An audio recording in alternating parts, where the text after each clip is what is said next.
ನೀವು ಇಷ್ಟಪಡುವಂತಹ ಸ್ತ್ರೀ ಅಥವಾ ಪುರುಷರು ನಿಮ್ಮ ಜೀವನದಲ್ಲಿ ಮತ್ತೆ ಮರಳಿ ಬರಲು ಅಥವಾ ಅವರು ನಿಮ್ಮನ್ನು ಪ್ರೀತಿಸುವ ಹಾಗೆ ಮಾಡಲು ಗುರುಗಳು ಇವತ್ತಿನ ದಿನ ಒಂದು ಮಹಾಪೂಜೆಯನ್ನು ಮಾಡುತ್ತಿದ್ದಾರೆ. ಆ ಪೂಜೆಗೆ ನಿಮ್ಮ ಹೆಸರನ್ನು ನೋಂದಾಯಿಸಿದರೆ ನೀವು ಇಷ್ಟಪಡುವಂತಹ ಸ್ತ್ರೀ ಅಥವಾ ಪುರುಷರು ನಿಮ್ಮನ್ನು ಪ್ರೀತಿಸುವಂತೆ ಆಗುವುದಕ್ಕೆ ಮತ್ತು ನಿಮ್ಮ ಮನೆಯ ಸಮಸ್ಯೆಗಳು ಕಷ್ಟಗಳು ಸಂಪೂರ್ಣವಾಗಿ ಬಗೆಹರಿಯುವುದಕ್ಕಾಗಿ ಇವತ್ತು ಒಂದು ಮಹಾಪೂಜೆಯನ್ನು ಮಾಡುತ್ತಾರೆ.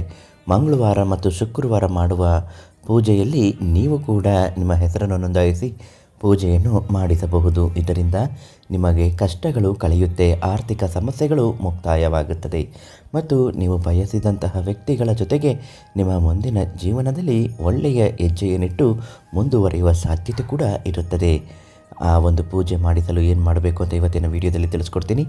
ಅದೃಷ್ಟಧಾರೆ ಫೇಸ್ಬುಕ್ ಪೇಜನ್ನು ನೀವು ಇನ್ನೂ ಫಾಲೋ ಮಾಡ್ತಾ ಇಲ್ಲ ಅಂದರೆ ಮೊದಲು ಫಾಲೋ ಮಾಡಿ, ಹಾಗೂ ನಿಮ್ಮ ಸಮಸ್ಯೆಗಳು ಏನೇ ಇದ್ದರೂ ಹಾಗೂ ಪೂಜೆಯ ವಿವರಗಳನ್ನು ಕಳಿಸಲು ಪಂಡಿತ್ GN ಭಟ್ ಗುರುಗಳು ಅವರ ನಂಬರಿಗೆ ಒಂದು ಫೋನ್ ಮಾಡಿ ಸಂಪೂರ್ಣವಾಗಿ ನಿಮ್ಮ ಸಮಸ್ಯೆಗಳನ್ನು ಹೇಳಿ ಯಾವ ಪೂಜೆ ಮಾಡಬೇಕು ಅಂತ ಅವರು ನಿಮಗೆ ತಿಳಿಸ್ತಾರೆ. ಆ ಒಂದು ಪೂಜೆಯನ್ನು ಅವರಿಂದ ಮಾಡಿಸಿ, ತುಂಬಾ ಒಳ್ಳೆಯದಾಗುತ್ತೆ. ಎಷ್ಟೋ ಜನ ಇದನ್ನು ಮಾಡಿಸಿ ಇವತ್ತಿಗೂ ನೆಮ್ಮದಿಯ ಸಾರ್ಥಕ ಜೀವನವನ್ನು ಕಂಡುಕೊಂಡಿದ್ದಾರೆ. ನಿಮ್ಮ ಸಮಸ್ಯೆಗಳ ನೇರ ಮತ್ತು ಶಾಶ್ವತ ಪರಿಹಾರಕ್ಕಾಗಿ ಈ ಒಂದು ತಂತ್ರ ಪ್ರಯೋಗವನ್ನು ಅವರಿಂದ ಮಾಡಿಸಬಹುದು. ಮಾಡುವ ಮೊದಲು ಏನು ಮಾಡಬೇಕು? ಮೊದಲು ಶುದ್ಧರಾಗಬೇಕು.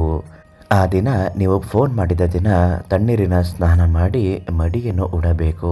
ಆವತ್ತು ಫೋನ್ ಮಾಡುವಾಗ ಅರ್ಚನೆಯನ್ನು ಮಾಡುತ್ತಾರೆ. ನಿಮ್ಮ ಮನೆ ದೇವರ ಮುಂದೆ ನಿಂತುಕೊಂಡು ನೀವು ಪ್ರಾರ್ಥನೆಯನ್ನು ಮಾಡಿಕೊಳ್ಳುತ್ತಿರಬೇಕು, ಸಂಕಲ್ಪಗಳನ್ನು ಮಾಡಿಕೊಳ್ಳುತ್ತಿರಬೇಕು. GN ಭಟ್ ಗುರುಗಳು ನಿಮ್ಮ ಹೆಸರು ಮತ್ತು ಜನ್ಮ ದಿನಾಂಕ ಮತ್ತು ನಿಮ್ಮ ರಾಶಿ ಚಕ್ರಕ್ಕೆ ಅನುಗುಣವಾಗಿ ನಿಮ್ಮ ಸಮಸ್ಯೆಗಳು ಸಂಪೂರ್ಣವಾಗಿ ಬಗೆಹರಿದು ಹೋಗಲಿ ಅಂತ ನಿಷ್ಠೆಯಿಂದ ಪೂಜಿಸಿ ದೈವ ಅನುಗ್ರಹವನ್ನು ಪ್ರಾರ್ಥಿಸಿ ನಿಮಗೆ ಆಶೀರ್ವದಿಸಿ ಕೊಡುತ್ತಾರೆ. ಅಂತಹ ಒಂದು ಸತ್ಕಾರ್ಯದಲ್ಲಿ ಭಾಗವಹಿಸಬೇಕು ಅಂದರೆ ನಿಮ್ಮ ಮನೆಯ ಕಷ್ಟಗಳು ಬಗೆಹರಿಯಬೇಕು. ಇಷ್ಟಪಟ್ಟಂತಹ ಸ್ತ್ರೀ ಅಥವಾ ಪುರುಷರು ನೀವು ಹೇಳಿದ ಹಾಗೆ ನಿಮ್ಮನ್ನು ಪ್ರೀತಿಸುವಂತಾಗಬೇಕು ಅನ್ನೋದಾದರೆ ಇವತ್ತೇ ಕರೆ ಮಾಡಿ ಪೂಜೆಗೆ ನಿಮ್ಮ ಹೆಸರನ್ನು ನೋಂದಾಯಿಸಿಕೊಳ್ಳಬೇಕು.